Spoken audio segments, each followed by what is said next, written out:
Easier. That was helpful. The A69 amendment is pretty simple.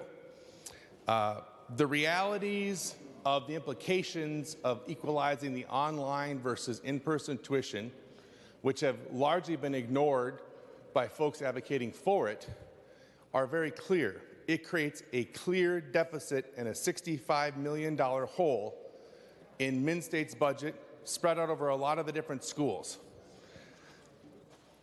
What I'm concerned about is not the spirit of what that amendment or what that idea does in the bill, and I like the idea of us trying to find ways to save money for the university.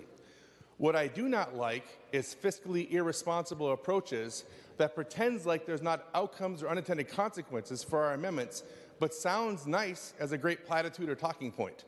And that's what I'm really seeing in this particular amendment, and it smacks eerily of the similar feelings I had about the zoo amendment we had last night.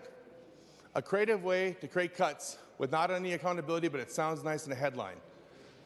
The reality is, folks, and to the honest discussion, I don't know that Min-State did a very good job of explaining what happens in online tuition versus in-person tuition. I'm not comfortable to say that I'm happy with what they did to explain it. So I'm handing out an article from that liberal rag Ford's magazine that walks you through how that works and explaining why online courses are indeed more expensive. And so the problem becomes then we're at a junction. Either we agree that the numbers don't back that up and that this is a bad idea, or we don't care that we're making cuts to Min-State unnecessarily. And so I'll give you a second. I'm still waiting for that to be printed. It's coming out to us here in a second. But just to talk for a moment about what that does.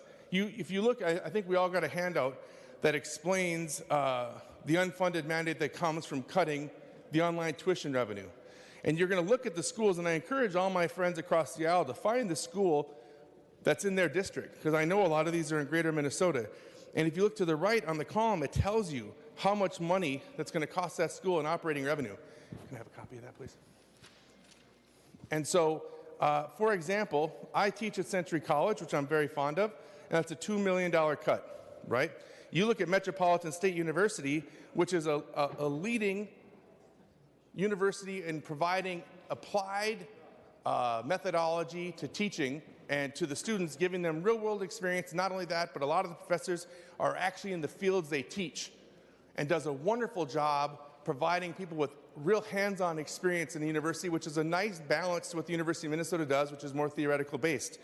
We're seeing the largest cut there. It's something like $10 million. And so what $9 million, excuse me, 9.9. And so what I'm concerned about is that in the process of trying to do something good for the students, the reality is you're actually hurting the students, right? And I know this may be confusing, so just let me walk you through it. When you create an unfunded mandate that now the school has to absorb, that money has to come from someplace else, right? And contrary to what some of my friends across the aisle would say, their budgets are pretty lean. And so what this does then is it causes them to have to cut from other programs. Placed in the context of the last 10 years in which we've had sustained cuts going to these programs, we are in a spot now where we're having a real difficult time finding new places to cut. And I've said on this floor before, I see it every day in how much janitorial services we have at Century. I see it in the kind of program we can or cannot offer for student services, which is part of the academic experience.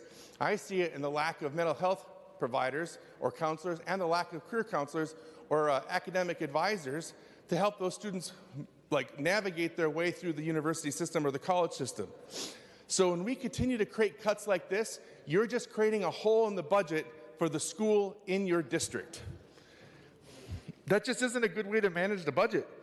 Now, if your goal is just to find new and creative ways to cut, hats off to you. You figured out some really innovative ways to create cuts in the budget without having to claim you created cuts in the budget unless someone like me calls you out for it. But if your goal is really to help the students, this doesn't do that. Not only as a senator, but as a professor and someone who works with students every day, you're not making Min-State and you're not making the academic experience for students in any level better for students. By creating this kind of a differential, you may save a student a few dollars, which I all applaud, but on the back end, you're going to ruin the quality of what their education is about. And folks, that's really the point here. I want you to be thoughtful about this. I want you to take a second to look through this impact, the Senate bill impact. I want you to look at the schools in your district and ask yourself, where are they going to make that money up? Now, if I was in the other body, I might engage in some political theater and have every member who has a school maybe stand up and answer some questions about where they're going to find the money. But I don't think that's necessary, because I think we can find a reasonable request. I think that it makes sense to me, and I hope that the other body will agree, that maybe we should ask some questions deeper into this. We should say, you know what, Min-State, we're a little concerned about this. This doesn't make sense on its face value. Perhaps you could explain to us in more detail why this is. And if you can't explain it adequately, then maybe we're going to look at this in the future so you can prepare for it. That would be responsible governance right there. What we're doing here is we're just cutting the money and then say, well, good luck with that, based on an amount of information we got from one hearing. And I don't think enough information to understand what's going on. So please read the Forbes article that walks you through the process. Please read the articles or the impact statement I have here. And with that, I will withdraw the amendment.